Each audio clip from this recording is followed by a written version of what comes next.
Hello and welcome back to the Law of Attraction Secrets podcast. I'm your host, Natasha Graziano, and today I have a very remarkable guest, somebody who is very inspiring. In fact, they're leading the way in the world right now. This is a mission I truly believe in. I'm so excited to welcome to the show Lura Forcum from the Independent Center. Welcome. Thank you, Natasha. So nice to have you here. We've been wanting to do this for a while. Yes, very excited. Bringing you on is really exciting because I think this is really going to reach a lot of people. Tell us about the Independent Center. So the Independent Center has an audience of about 100,000 people who believe what we believe, which is that politics could be a lot better in the United States.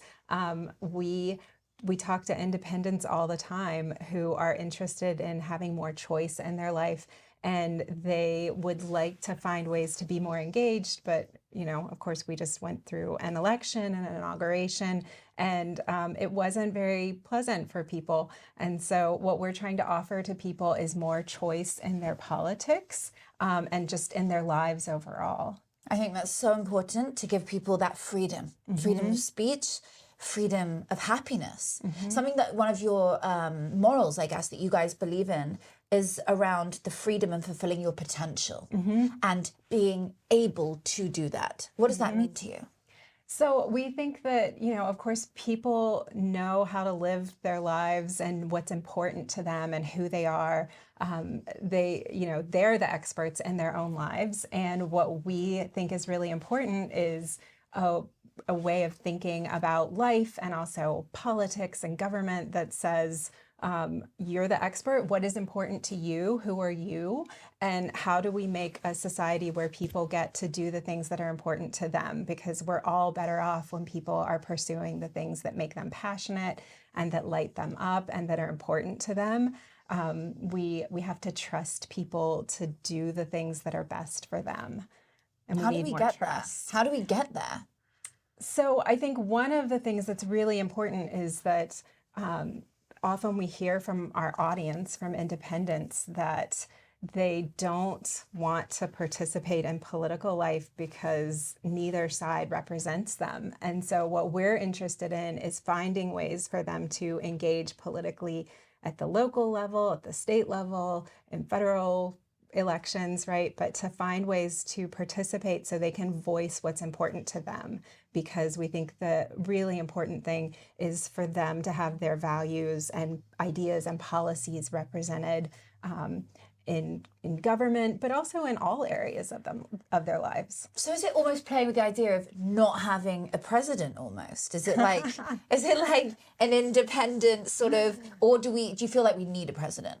I don't think anybody is open to revising that part of American life. But I think we could find leaders who seem more in tune with people's values. And what we don't want to happen is have people who say, like, well, I'm not part of either party, so I'm not going to participate politically. We think they can do a lot by participating. And what we saw in the last election actually was a lot of swing voting, or people who voted for different parties on the same ballot. And so the important thing there is to just make your voice heard. And, you know, it doesn't have to only be through voting. It can be through calling members of Congress. It can be through supporting a particular candidate or not. Very interesting. You've got such an interesting philosophy as well around manifesting our own individuality and the power of choice. I'd love to hear more about the philosophy behind that and what it means for individuals. So with choice, we think the important thing for people to kind of keep in mind is that, like, as we voice our preferences and our values and the things that are important to us in all aspects of life, we are happier. We feel like we have more agency when we're able to decide for ourselves about things. If you think about getting to choose things like healthcare or education, like, people know what is the best fit for them. And so when they have more choices, they can better match what's important to them or what's not important to them. I think choice can offer us a lot of different things, but like the main thing is just this feeling of control over your life and agency, right? To be able to like realize in your life the things that are important to you and that are who you fundamentally are as a person. I love that. Well, that is individuality, is the being able to be who we are. Having our authentic voice, being seen, loved, and heard. Yes. Being able to keep that beauty, that essence, the purity of who we are in our core. That is so important. That's what I coach. You know, I tell people to manifest that version of them. What do you want? If you don't like how you're living, transform your life. If you don't like the version of you, rewrite the script. Go back, rewrite that script. Rewrite the character you're playing, rewrite the scenario. And right now it's like rewriting the version of the world that we want. You know, write the version that you desire. How would you write the version of the world that you'd like to live in? Well, I think what you were saying about the authenticity is so important. And not only do people want that for themselves, but they want it from their political leaders, right? And from the people we admire. We want to know who you really are. And I think that living in alignment with your values and like having this feeling of authenticity in your life, like once you start doing that, it's very hard to stop, right? Because it's just such a good feeling. It's such a like empowering feeling. And I think the first part is like knowing who you are, right? Like to be authentic, you have to first have an understanding of who that actually is. I agree. So when I think about my vision of what that looks like, it's people participating in public policy debates and politics. This is a strange dream maybe, but it's people participating and being really engaged, because I think that's actually how we get along and solve our most complicated problems. I do agree. I do agree. That would be wonderful if there was a way. We'll be right back after the ad. If you aren't yet a member of our Law of Attraction app, the app that features everything about scripting for love, money, happiness, how to accelerate your career, how to accelerate your name and brand online, something your girl's very good at coaching on and doing herself. I'm results-based, baby. If you want to learn how to manifest love, how you can attract the partner of your dreams into your life, if you want to magnify the money coming into your life, you want to become magnetic, you want to be an attraction force to be reckoned with, you want to put millions of dollars into your bank account through manifesting, you want to learn the secrets behind scripting your dream life, get into our app. The membership is here. All you got to do is join. And guess what? You also get access to our coaching calls every week with yours truly every Thursday at 10 a.m. Pacific, which is 1 p.m. Eastern, which is, I think, 6 p.m. UK time. Wherever you are in the world, it is for you. We coach every week, and I personally coach you on scripting for love, scripting for happiness, scripting for health, scripting for money, scripting for career. I show you how to manifest all of the things you want into your life. And all you've got to do is attend those live coaching calls every week. When you get into that membership, you get access to all of our courses, all of our programs, the meditations, the powerful subconscious reprogramming meditations that will help you to retrain your mind, reframe your mindset into believing that you are worthy of money pouring in abundantly, into believing that your soulmate is just around the corner, or strengthening your current relationship. So wherever you are in life, if you feel like you want to better your life, do you? Do you want to better your life? I'm sure you do. You want to better your bank account. You want to better your health. There is no one I've ever met that said, no, I'm good where I am. Never. Somebody always wants to be happy. Do you want to be happier? Do you want to be wealthier? Do you want to be more in love? Do you want to have better people being attracted to you? And I'm just not just talking about love. I'm talking about when you show up somewhere. Do you want to be magnetic when you walk into that room? If you do, if the answer is yes to any of those questions, or you want to learn how to grow your name online, you want to learn how to get more eyeballs on your work. Otherwise, what is the point in having that amazing business if nobody's hearing about it? The app has all the answers for you. Join our membership now. Get inside of it, and I'll see you there. Lura, what would it look like if politics focused on giving people freedom to make their own choices? I think there's a lot of areas where people could have some more freedom to do what they think is best for them, you know, whether we're talking about the ability to start a business, you know, to do the things that are important to them. I think there's a lot of ways that people could support policies and leaders who are more in favor of that type of freedom and trusting people to know what they need and what is best for them, instead of being more prescriptive and saying what to do. And I think, as women especially, I feel like we get a lot of direction of like, we'll tell you what is best for you. We will tell you about parenting, and we will tell you how to do a lot of things. And what would life look like if instead we focused more on like the knowledge and expertise that these women actually have and that they bring to the table. I really love this about the Independent Center, because you guys really believe in women in leadership. I think that is the most awesome thing ever, obviously, yes, as a me woman. too. And I'm all about women empowerment. And that's why I was so excited to bring you on, really, because you have such a great view. It's equality. Let's talk about equality first. What does equality mean to you? I think women just want the same opportunity that everyone else has to be represented in political life, in business spheres too. And I think it's been very, very interesting to see so many women in the gig economy and side hustle economy realizing like, this is who I am. These are the things that I'm good at and that I can do that other people can't do. And can I bring them to the marketplace and actually like live my life based on these talents? So I love that we're seeing more of that. And I think it'd be wonderful to see more women in political life as well, because they're not even close to the number of female elected officials isn't even close to the number of women who are in the population. How can we get more women to take that leap, to get into this circuit, to get into the speaking up for what's right, getting into, I've got a friend, Shelley Zallis, who's, got the female quotient, which is all about equality for women. And she's at the forefront of that, really leading the way, paving the way. I should actually connect you guys after the show. But that's, I think, a really powerful thing for women is to take that leap and know there is a safety net, Well, I think there are organizations that support women who want to run for office, which is very, I love regardless, right? Regardless of party, right? They just want to see women in political office. And a lot of them will tell you one of the big challenges is that if you ask a woman to run, she will say, well, I'm not quite ready. I need to prepare. I could do more to be ready. Interesting. And men don't have that same reservation. Right. So I think like we need to support each other. Yes. We need to encourage more women to do this. Put crowns on other queens' heads. Yes. I think and I think men need to help that along as well. I think if a woman was to run a load of stuff like this, she'd be so empowered and the world would be, it's wonderful. I mean, look, I came from a country that had a monarchy, right? We have a monarchy, like it's a queen. We had a queen. I guess we still do.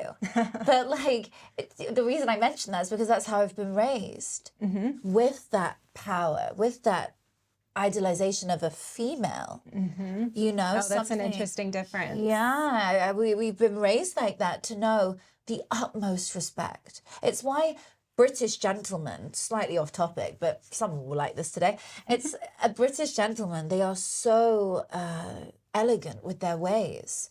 They are kind. They're a very rare type, and there are many. I mean, there are many across every single culture in the world.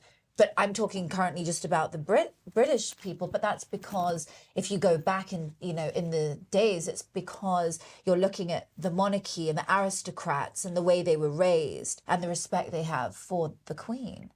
And so that's something that we're raised to know. And I think I think women should understand that they can be empowered and they don't have to be worshipped by men. We're not looking for that. We're just looking for equality, where it's like, hey, should we hear the woman's opinion as well as the man's? Just representing a different experience, a different perspective, right? Like women bring something different to the table. And it would be great to have that in politics. Oh no, I totally agree. Having women have that other side, that other opinion. But this is really interesting. So I heard this thing yesterday and I wanted to share it with you. And it sounds like this. So men wake up with a hit of testosterone and cortisol, right? And that is why men, when they wake up, traditionally can get up and go out there and do something really fast. They're up and women wake up calmer, more peaceful. It's because we don't get that hit of testosterone and cortisol until we ovulate. Oh, okay. And during ovulation, for 1 week of the entire month, we have more drive in the entire week and can get everything done from the entire month in that week. And so I think that plays a part, the chemistry, the makeup, where men feel more entitled to do a lot of these roles because 30 days a month, 31 days a month, 28 days a month, whatever, unless it's a leap year, they want to get out there and do something because it's part of their genetic makeup. Whereas women, we do actually have that drive and we just get it all done in a week, you know? So I think there's definitely a place for women in this. Oh, absolutely. I think that it's a different energy that women bring to that work, right? Like they tend to be more collaborative. They tend to take in more viewpoints. Yes. And so I think it would be nice to have both energies, right? I agree. Like they're both important. I love that. Okay, another question that I wrote down for you. Challenging the system. Really interesting. How is the independent center going to impact people's everyday lives? So we're just building a community of people who are independent minded and who want to join us. We do a lot of polling, we do surveys of our members because we want to understand who these people are and what is important to them. You are welcome to join us if you are, you know, a Republican, a Democrat, an independent, you're confused. I don't know, it's fine. There should be a box called confused. Yes, just if you're just sorting it out. Yeah. Yes, join us because we are trying to understand like what's important and how can we help people get connected to the things that are important to them, starting with political life. I think the Independent Center should go into schools. Oh, that's a I good really idea. do. You know why? Because, well, if I look at financial literacy, we are not taught here or where I grew up, and my son's at school here, my children are American. So I look at it and I'm like, we're not actually taught in today's world, financial literacy, credit cards, taxes. That's not something traditionally that is taught in schools. Likewise, who to vote for. Likewise, why this party represents this. What the hell does right or left even mean? You know, it's something that's thrown at you and the media shows you what you want to lean towards or what you should lean towards. But how about in schools if the Independent Center went in and spoke about the freedom of speech, the freedom of thoughts, the freedom of individuality, the ability to be who you want to be. And we teach it from a young age. Like, Navi, that's great. You guys should do that. Yes, thank you. We'll add that to now our I'm list. going to really think about places to get, be fun, even in this, like the universities, the schools, and then high schools, going in at that young age. By the way, going in at that, I think that young age, I think teaching them from like 15 upwards or whatever age, just to understand, because we weren't taught that. And I wish we were. Yes. You know, it's a shame because this is actually what contributes to our everyday life. What we see around us, right? Our outer reality is a direct reflection of our inner self beliefs. And if we do not feel worthy and good enough and empowered, or that our thought or our position even matters, then what's the point? I think that's really what we believe is that like all of these people's values and positions and what's important to them is important to us as well. And we want to help people be able to get those things for themselves through their daily lives.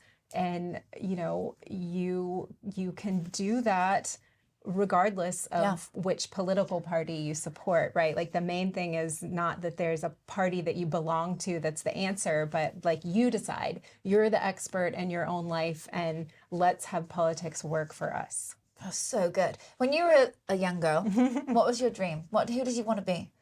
What did you want to do? When I was very young, I wanted to be a politician for some period of time. I did. And now what I've realized through like kind of getting to know what my talents are and what's important to me, I don't really have a side. I don't know that I would want to run for office. What I want to see is people coming together to talk about how we solve our problems together. So I'm very excited by the idea of people engaging in political life and public policy discussions, because I think that's how we, as a people with like diverse needs and beliefs, can all get along and prosper together. So beautiful. How did it start? So I know your dream, but then what was like the next step? What took you to this incredible movement? It's a movement. You know, it's a movement. It's a mission. I love it. So I think I was always interested in psychology and how people work. And what I eventually did was do a PhD, which was about consumer psychology, but that's really human psychology. And I was interested in like what motivates people and how can we connect with each other better? Like, do we have to be so divided? Do we have to be so argumentative with each other? How can we connect better with other people? Wow. And then? And then I was a marketing professor for a number of years, and I realized that, you know, our field knows so much about how you communicate with people and how you help them connect with the things that are important to them, right? The needs they have in their life. And I started to think like I actually would like to come back to this political work that was always so interesting to me, and public policy conversations, and see if there's not a better way to get people involved in these conversations, right? Like help them see that, you know, we don't have to get along with each other with like division, right? And animosity. Like that's not necessary. Doesn't work in any area of life. It's not making us better off. Definitely. How does it grow to like the, you know, big number of people involved now with this and a part of it? How did you get there? I think what's really incredible about the Independence Center is that it's a bunch of us working together, and we kind of all came to the same conclusion, but from different directions, and met each other, and, you know, things aligned and we came together. But we all had the same idea, which is that, like, you know,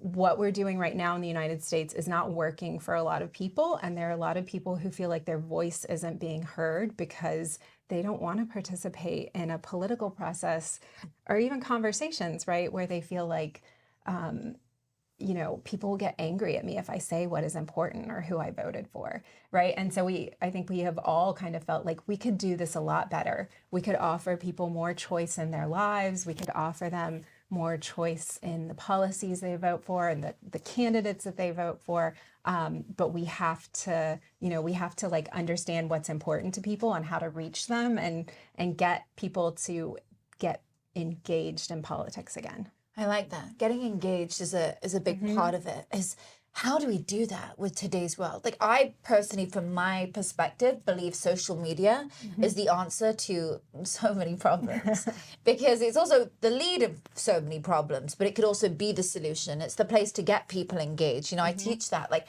if you post enough content about something and it starts to go viral and people start to see it and you have the right people involved with your content, others will see it and then they'll want to engage. Making a conversation a two-way dialogue versus a one-way dictatorship. For example, when I post on social media, I don't put something up that's all the time, right? I will sometimes do this and sometimes won't. If I was constantly like, I, me, instead of, what do you think about this? What's your favorite way to do this? What photo do you like the most? How do you think you could manifest this? What have you manifested today? What have you created better in your life? How have you made some viral content, etc.? That's a two-way dialogue, right? And I think if more people did that, then it would create a better movement generally. Anyway, asking the opinions, like you say, you guys do polls. Yes. You do all these. We do focus groups. Like, we talk to people. I think it's so important. I don't know, like, when is the last time you heard a politician say to the electorate, like, well, tell me what is important to you. Like, what do you need? And I think, you know, if we have independents voting and being engaged, like, we can insist that that's what political life is like, is to say, like, you tell me what's important instead of the other direction. You know what would be awesome? What if every single person in the whole of America received an email, a little poll note that said, what's important to you? What is important to you? Yeah. There's another thing. that we should send out? What's important to you? You probably already do that. What's important to you? What do you believe in? I'll tell you what really goes viral right now, and everyone listening, you're learning a great thing. You're literally I feel like in the living room of me and Lura from the Independent Centre. But quizzes go viral. Yeah. If you create an incredible quiz, people love quizzes, like human design. It's this other quiz that somebody made about what type of human design you are. And then that helps you with like, oh, you're this. And you hear people talk about, oh my God, you're the generator. Oh, you're this, you're this. And I'm like, oh my God, that's so funny. That's really gone viral. Now, if you create something that's like, what type of X are you, and what's important to you, and it's made up of all of your values. Oh, you're a blue. Oh, you're a pink. Oh, you're a red. Like something that doesn't even have a name. It's just like a color not associated to a party, just where they are on their journey. People might start to engage, you know, things like that. Quizzes are really good. Yeah, I think that could be really helpful because I think people want to be more connected to who they actually are. And sometimes it can be hard to find out who that is. Yes. Well, that's because of the way we are in the world. We've had so much suppression. That's just from upbringing. That's just from, you know, you're not meant to use your voice. You're not meant to go and do something greater. They want to keep the world suppressed into following a system, following an order. And like, that's why I broke free and became an entrepreneur. And I know you guys are really big into entrepreneurship. Yes. What's the backbone behind that? I think entrepreneurship is just incredible because it's offering people a way to create the life that is important to them. And like you were saying, like this authenticity, right? Is that like you can build these things, you can create these things. And yeah, often people are struggling while they're trying to do that with, can I get a license? Can I get permission for this thing? And I think what's really been amazing in how the economy has shifted over the past few years is seeing all these people creating in their own lives. And it doesn't just help them, it helps the people around them who said like, oh, I didn't even know I needed that thing that you can help me with. That's the beauty of entrepreneurship. Well, that's very interesting because that also leads on to people's side hustles. And you were saying like that skill, helping someone, that's all a side hustle is. Creating something that adds value to somebody else. And if you do that side hustle enough, right? Check this out. You do 3 goals a day, every single day for a year. 3 goals towards your side hustle. So let's say you want to get out there, you want to be more independent, you want to become an entrepreneur, you want to be even as a woman or whoever. But let's just say for anybody who wants to build a side hustle, you know, particularly for women, 3 goals a day, right? Or 3 hours a day on your side hustle is 1,095 hours a year. Honey, your side hustle is your main hustle. Yes. You know, it's Yes, easy. absolutely. You got to just commit to something and work on it and decide, I'm going to do this. And everybody has something that they can offer the world. Everybody's born with a gift. That's our purpose. And without doing our purpose, like you're living in your purpose, I can totally see that because you're glowing, you know. When I saw you in Vance today, you're glowing. There's an energy. There's a presence about you because you're living in your divine purpose of what you're meant to be doing here. Whereas if you're in the rat race, you're just working, eating, sleeping, repeating, the same thing round the clock. You're not in your divine purpose. You're not living how you're meant to. And therefore you feel down, suppressed, and back into the cycle. The best thing to do is look at what you're good at. Are you good at tapestry? Are you good at poetry? Are you good at helping people make money? Are you good at makeup? Are you good at speaking? What is your passion? What are you good at? You know, I never ask people, what do you do? People don't care what you do. They care what you can do for them. So when I ask somebody, what do you do? I'm looking to really see how can you help me, but now I ask people, what are you passionate about? My first question whenever I meet somebody, you know, in an event, I'm like, what are you passionate about? Because that will really tell me who you are. You know, well, I'm passionate about skiing. Right. Or I'm passionate about helping the world come together. What do you do? Well, I work an office job. That doesn't tell me anything about you. Your career doesn't define who you are, but your talents and your purpose does. Absolutely. Absolutely. And I think it's really exciting to see all of these people who are more in touch with their divine purpose, right? With this like version of who they are and what the world needs from them that they have to offer uniquely that nobody else can do. Okay, as we come to near to the end of the show, give me a book that you're reading right now that's really fantastic, you think the audience could benefit from. Oh, that's a tricky one. Maybe a self-help book or something that you particularly loved or read recently. So one book I have that I haven't started yet, but I ordered, my friend Kurt Gray wrote a book called Outraged. Ooh. That is about what it is specifically about human beings and how our brains work that's making us so angry about politics. Wow. And I think that it would be great if more people understood, like, what are these things that are upsetting us, and can we set those aside so that we can actually communicate with each other better? Because the first thing we're going to have to do if we're going to make a movement of independence and make the world a better place is set aside that division and actually talk to each other and see what other people's, purpose is and what is important to them and who they are. Beautiful. I love that. Well, that book sounds very good, very exciting. Hopefully you'll enjoy my book next. Yes, One absolutely. of those, be it to become it, but...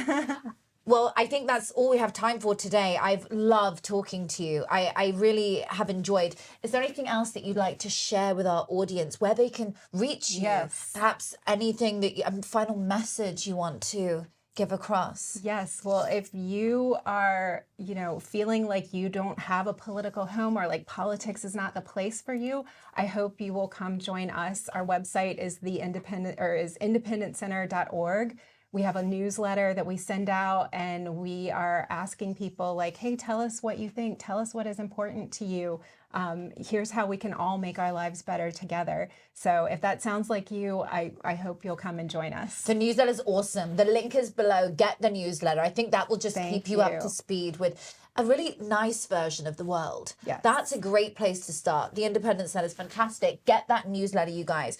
How can we reclaim power? Ourselves. We have to know ourselves first, right? Like, we have to be connected with ourselves and have a relationship with ourselves first. And then I think we feel safe enough to go and build strong relationships with other people. And that's how we start making politics better too. You guys have focus groups that people can join? Yes, we would love for people to join. Tell us what you think. Tell us what is important to you. We want to know. We put it into our research. And it's part of our work. So are they in person?